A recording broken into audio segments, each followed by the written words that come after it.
No niin, tervepä taas. Joo, tällä kertaa ajattelin, että voitaisiin vähän katsoa tätä kalustoa, mitä meiltä pihasta löytyy. Onhan tässä nyt jo kohta puoli vuotta näitä videoita tehty, mutta sen kummemmin ei ole vilkastu vielä oikeastaan ulkoapäin tätä kalustoa, että minkälaisella ollaan ajeltu. Että oottehan työtä sisältä nähnyt kopista jotain, ainakin tuosta Silvasta.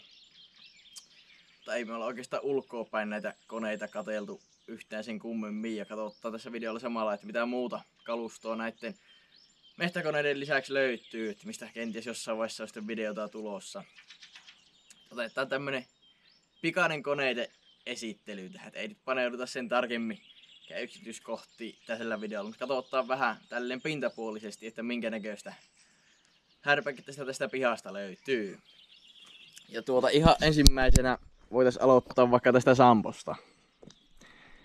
Elikkä tosiaan Sampon FR28 ajokone tuli meille tuossa juhannuksena, viime vuoden juhannuksena, ja ajettu tällä hetkellä joku 800-900 tunnin väliltä.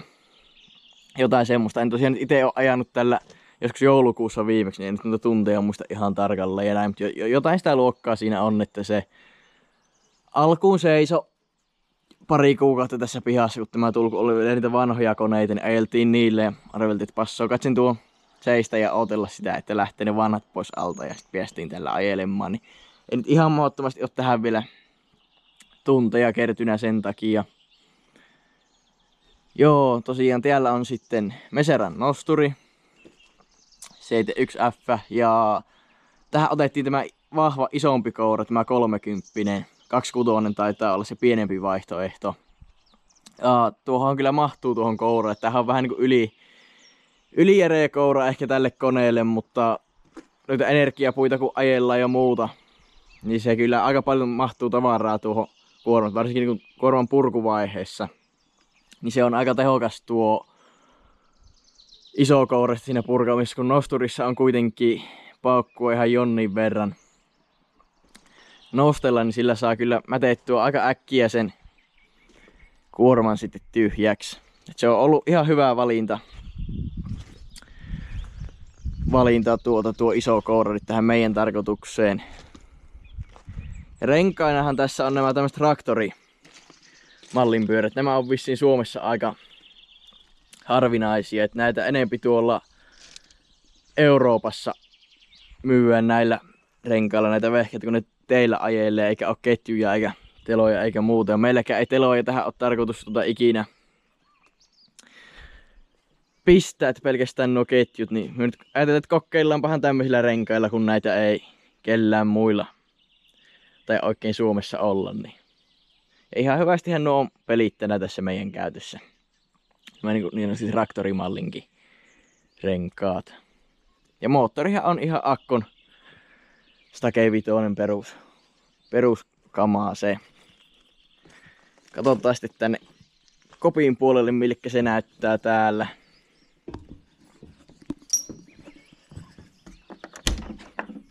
Täällä on iskellä tulossa joku viritelmä. Vähän tuo penkkikulma korkealla, se menisi jotain lautoja tänne asennella itselleen.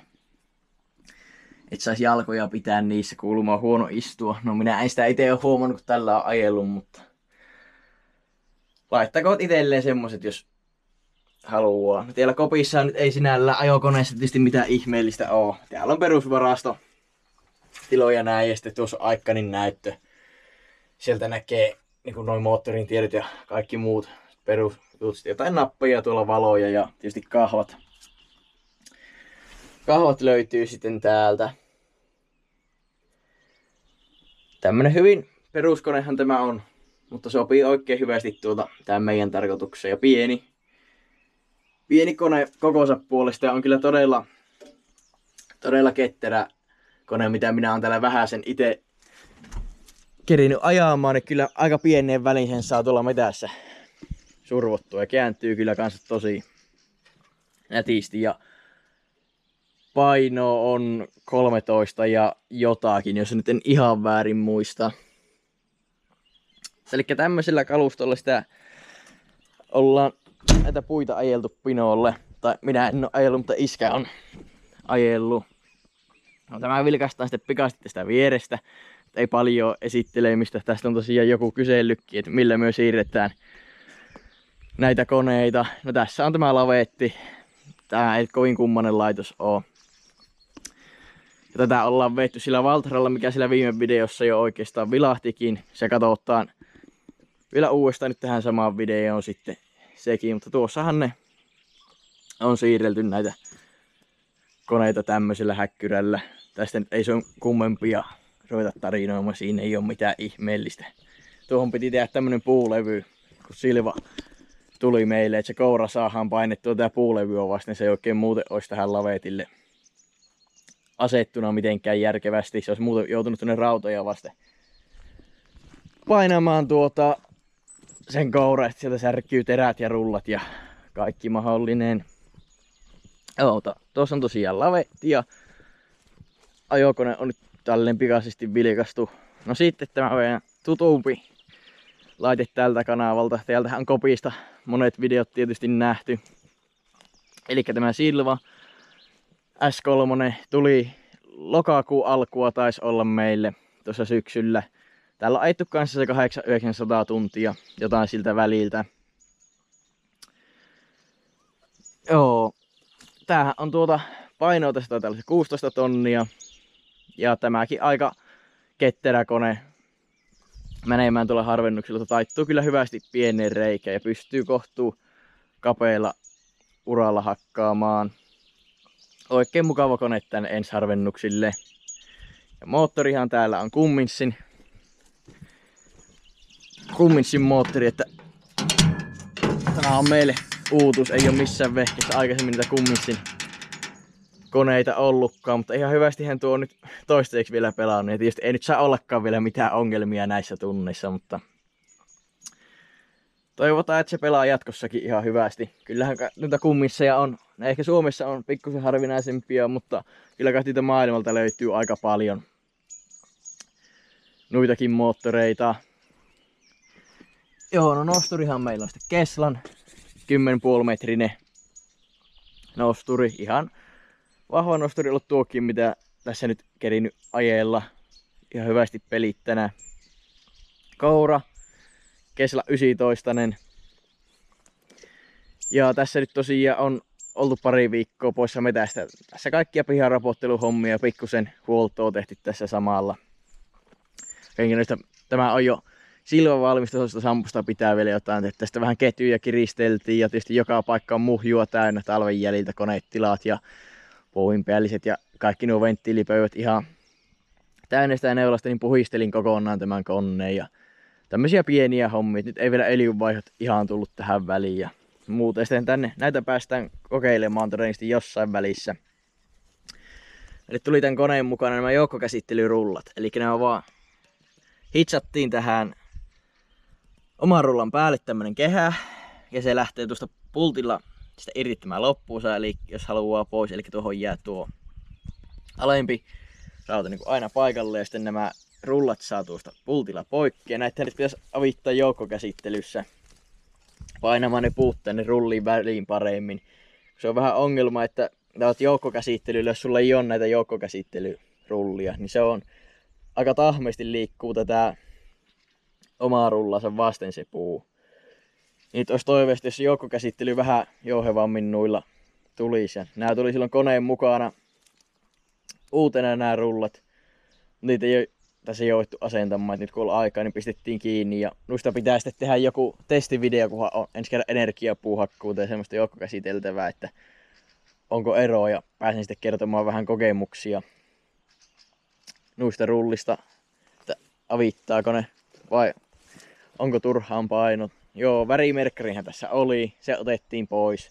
Sitä tuolla talvella taisi, sanotko ei se oikein ne letkut tahto särkyä sitä koko ajan yhtään puuta sillä en merkannut. Ja kun ei se nyt ole missään nimessä välttämätön näissä meidän hommissa, kun me kahdestaan touhutaan ja kuitenkin ne nyt energiahommia on tai ainakin ollut iso osa, nyt se voi vähän muuttua enemmän tähän kuituun, kun energiapuu tuo kysyntä on vähän laskena.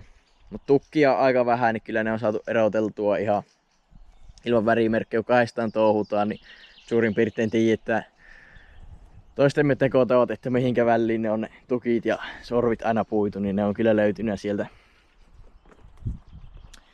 ihan hyvästi tähän mennessä. Niin otettiin se nyt poikkeen, lähti vähän useampi kiloisilta painoa pois tuolta kouran päästä. Ja käytännössä se nyt menee sitten +-0 noitten joukkokäsittelyrulliin. Kanssa tuo painopuoli. Ne on aika painavat loppujen lopuksi nuo lisärullat tuossa. No koppi, tämähän te nyt olette tietysti nähnyt ainakin jollain tavalla useamman kerran. No täällä on nämä Silvan vanhanmalliset nämä näppäimistöt vielä. Silvaltahan tuli ne uudet, mitkä vain samannäköistä taas vilahtaa tuossa kun Sampon kopissa käytiin. Ne on hyvin sen näköiset. Nämä on vielä nämä vanhan mallin tässä. Sitten on nämä minivivut. Näissä on 5 nappia tuolla takana ja täällä on sitten keidun yläpuolella ja alapuolella vielä napit. Käytännössä minä hakkaan, mulla on lähes kaikki saatu noihin vipuihin. Täältä ei juurikaan tarvi paneelista nappeja painella. Mitenkä minä hakkaan, tietysti joku voi hakata pelkästään noilla paneeleillakin. Se on mitenkä se itse kukin haluaa säätää. Ja teillä kopissahan meillä on mittalaite tietysti. Teknionin mittalaite, se näkyy tuossa. Olette varmasti sen huomannut näistä videoista, kun siinä pyörii aina niitä puulajeja ja pituuksia ja muita. Täällä on Aikanin näyttö. Tää pieni, siellä taas näkyy kaikki koneen tiedot, moottorin, lämmöt, kierrokset, kaikki tämmönen oleellinen siihen liittyvä. Täällä on vähän valonappeja täällä sivupaneelissa. Jotain tämmösiä. Sitten tärkein, ruoan lämmitin, saa syödä lämpimän ruoan. Tänne käy semmonen pieni peltirasi ja mahtuu tuonne ja kun laittaa kiinni ja täältä johtolta käyttää vaan seinään, niin siellä saa lämpimän ruoan syödä sitten metässäkin. Ei tarvitse pelkästään leivällä elää joka päivä. Ja täällä on sitten vielä mittasakset. Masserin sakset on siellä seinällä kiinni. Nekin työ näitte siinä yhdessä videossa tehtiin sitä kontrollia silloin. Tai vähän näytit, että miten se homma toimii. Niin siinä katsottiin niitä saksia silloin vähän tarkemmin. Ja näppäimistä on tiellä. Tää on ollut ihan turha. Tällä pystyy ohjaamaan mittalaitteelta. Pystyisi kirjoittelemaan ja muuta. Yhden kerran on kokeillut, totesin, että ihan turha. En ole sen jälkeen käyttänyt. Voisi melkein heittää pois sieltä koneesta pyörimästä tieltä. Joo, tässä on tämä Silva. Tämmönen tosiaan. Voisin näistäkin koneista kertoa paljon tarkemmin kaikkia speksejä, mutta mä nyt en rupea tässä videossa jaumaan nyt, jos jokaisesta käyä kovin yksityiskohtaisesti kaikki tiedot ruvetaan, kaikki nippelitiedot käymään läpi, niin tästä venyy ja hirmunen tästä videosta. Nyt pitäisi melkein kirjoittaa jo vähän ylös itselleen listat, sitä muista sitten oikeasti kertoa kaikista kaiken. Katsotaan nyt vähän tälleen pintapuolisesti, mitä täällä on. No sitten löytyy kaivuri. Tätä ette olekaan vielä nähnyt. Enkä tiedä, tuletteko ihan heti näkemään. Tällä kanavalla varmasti jossain vaiheessa. Janmarin SV100 kaivuripaino. Se on vähän vajaa 10 tonnia, että onko se 9,6 se ilmoitettu paino. Tämä tuli meille 2 vuotta sitten. Vai 3? Joko siitä on 3? Taitaa olla 3 vuotta. No 2 tai 3 vuotta sitten keväällä se tuli. Oli ennen semmonen länkkärin vanha kaivuri ja se iskä sitten vaihto tämmösen. Tää on vähän semmonen iskän terapiakone ehkä ollut, että se on omia muokkauksia ja ojia tällä kaivellut. Ei niinku missään urakointikäytössä ollut tämä laite. Ja nyt tämä voi mennä vähän väärin, jos minä ihan väärin muista, niin tämä kyseinen yksilöhän on ollut KX:llä testikoneena, millä ne on testannut sitä KX:n noita giljotiinikouria. Ja tässähän on puomi jatkettu, tää on normaalia vähän pitempi, tuolla näkyy noita hitsauksia, sitä on pikkusen jatkettu. Ja tämähän tuli meille sille, että tässä oli mukana täysin uusi KX:n giljotiinikoura. Ja sitä ei niinku ollut tarkoitus ostaa semmoista giljotiinikaivuria, mutta se nyt, tämä oli semmoinen sopiva muuten myynnissä, siinä oli se koura, niin se iskä sitten osti tämän ja että myy se koura pois, mutta on sitten sillä jotain pieniä ropoteltu silläkin, että mehtää ei lähetä tekemään giljotiini kouralla ja kaivurilla. ei siitä oikein tule mitään. Se on kaivurilla siellä metässä ajoilu aina oma homma se, kun ei ole enkkonia. Se on todella vaikea ottaa kun puitten ympäriltä, mutta jotain teiden varsia siivottu tällä. Pellonlaitoja tehty. Itse asiassa silloin kun tämä kone tuli, niin silloin minäkin olen ensimmäiset nyt koneelliset metsätyöt tehnyt. Että se tuli tämä kone ja tuossa oli sitten yhdet pellonlajat tuossa omalla kylällä, mitkä piti siivota. Niin se itse siirtyi tämän koneen sinne ja minä olin mukana ja sanoin, että jääpä ajelemaan sille. Niin silloin ajelin ensimmäistä kertaa nyt koneella, tein mehtätöitä niitä pellonlaitoja siivus. Ja siinäkin en ollut elää sinne kaivurilla ajan, saatika mitään puita tehdä, niin siihen se vaan heitti minut pellonlaitoja, että rupeat tekemään. Ja siitä alkoi sitten se homma, että jonkun työmaan tein silloin niitä pellonlaitoja ja semmosia sille koulun ohella ja muuta. Ja sitten minä nyt tosiaan 1,5 vuotta sitten aloitin sen hakkaamisen noilla mehtäkoneilla. Joo, tämmönen Janmari tosiaan löytyy. Ei ole tiedossa yhtään mitä pellonlaitojen siivoamista tai näitä savotusta. Toivottavasti joku saataisi tällekin kesälle. Mielellään tekisi tästäkin hommasta videon toisenlaista. Täällä on iskellä joku operaatio. Sillä on vähän ollut vissiin märkää tuolla koneen mahan alla jossain. Niin siinä on purkana täältä näitä kaikkia panssareita pois ja selvitellyt, että vuotaako se nyt sieltä vai onko siellä vaan kaikkea muuta mähjiä. Se on nyt vähän vaiheessaan tiellä, niin täällä on tämmönen pieni kaos menossa. Ja tosiaan, olisiko tämä nyt ollut 2010 vuosimallilleen tai 11, jossain se siellä seinässä luki, en muista missä. Mutta jompikumpi 10 tai 11, niin tuollahan se on 10. On vuosimallilleen tunteja, on jotain 5,500 luokkaa. Ei tällä ole itse varmaan, kun olisikin niin se 5 tonnia, vähän reilu 5 tonnia ollut silloin kun tämä tuli, että joku 400 tuntia ehkä ajeltu. Semmonen vähän harrastekone ollut tämä tässä. Pitääkö näitä olla näitäkin? Suopahan kaivaa ojia jossain, jos tarvitsee. Joo, tossa on tosiaan kauha paikallaan. Voitais nyt käydä katsomassa energiakouraa vielä, mikä tähän, että minkälainen laitos se on. Ja sitten se Valtra meidän pitää vielä kuvata. Se ei ole nyt pihassa.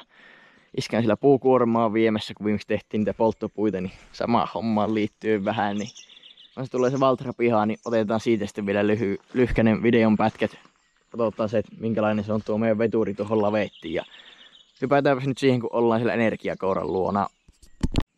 No niin, täällä on nyt tosiaan vielä tämä KX:n giljotiinikoura siihen kaivuriin. Eli KX 280 tuli silloin uutena siinä kaivurin mukana. Ja tässä on joukkopihit.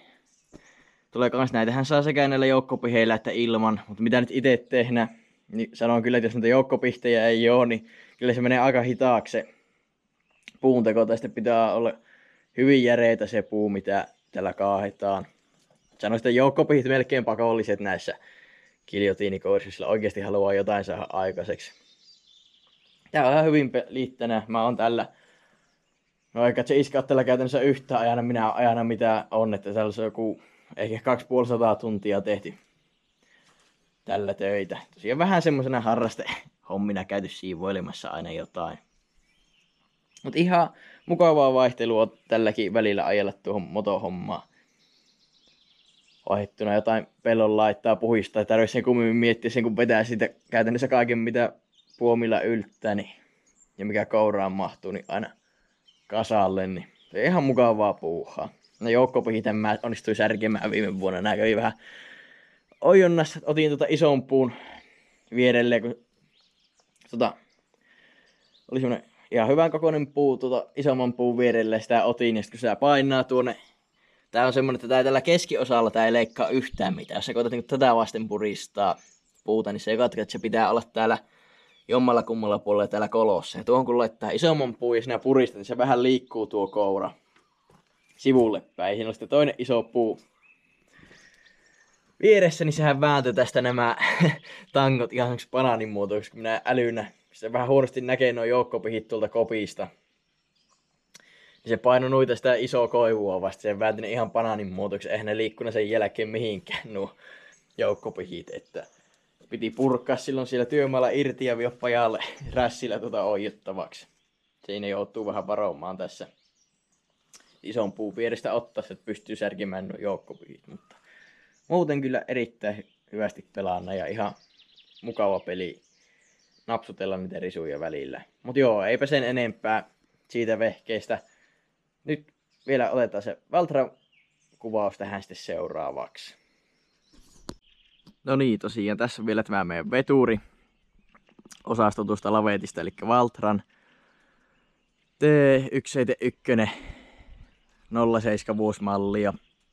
Tämähän nähtiin siinä viime kertaisessa polttopuuvideossa ja ollut meillä uudesta asti, mutta tosi vähillä ajoilla, että ei se ole kuin koneita siirrelty ja vähän jotain pihahommia. Ja tosiaan tuo nosturi on meillä tässä, niin sillä on hyvä hämmentää just jotain polttopuita tässä pihassa ja tuota lapikonetta on helppo siirtää tuolla, ottaa tuota ilmaa se nosturille ja nakkoo seuraavaan paikkaan. Sieltä pistää minkä traktorin perään kiinni ja hyvä ollut tuo nosturi, sillä saanut hämmentää kaikkea Ylmierestä. Ja taisin siinä viime videossa sanoa, että on 5000 tuntia ajettu, mutta se meni viereen. Tässä on tosiaan kuin reilu 4000 niitä tunteja. Tämä on tosi vähillä ajoilla kyllä ollut tämä kone. Ei sitä tietysti kerro, kun ei sille mitään peltotöitä. Tämä on niitäkin tällä joskus tehty aikanaan, kun on ollut vähän vielä viljelmyksiä meillä itsellä, mutta tosi vähillä ajoilla ja kohtuullisesti sekunnossahan tämä on pysynyt, kun se on tuolla ladossa lähinnä ollut, niin tämä on aika kohtuu hyvästi säilynä yksilö kyllä sen puolesta. Kun ikää kuitenkin on, siitähän tullut 07 18 vuotta, niin ei sitä vuoteen tule ihan kauhean monta tuntia. Tiellä on takana, kun penkin kientää, niin on tosiaan viuut, sille saa sitten ojettua tuota nosturia. Ja täällä on vedelty tuota lavettia perässä ja siirrelty, kun ne meidän siirtymät, ne on tosiaan käytännössä alle 30 kilometriä tästä pihasta, millä akselilla nyt töitä tehdään. Ja sitten siirtymät on ehkä 10 kilometriä, ne on niinku keskimieri työmaalta työmaalle, niin hyvästi pärjännyt tällä traktorillakin, että ei ole tarvinnut mitään isompaa lavettia sitten olla. Traktorilla menee tuota lavetin veto ihan hyvästi kyllä kanssa.